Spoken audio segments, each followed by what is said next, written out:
Joy in Loving Obedience, February 15th. You were perfect in your ways from the day you were created, till iniquity was found in you. You became filled with violence within, and you sinned. NKJV.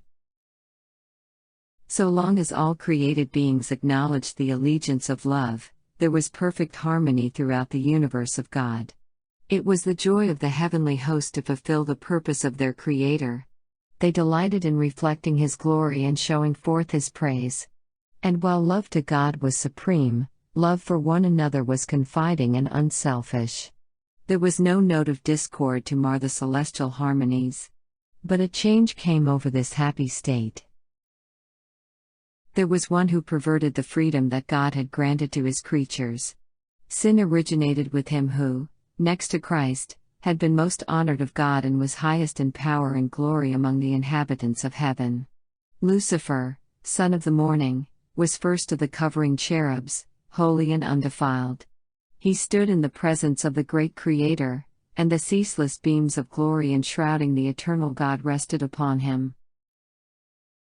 Little by little Lucifer came to indulge the desire for self-exaltation.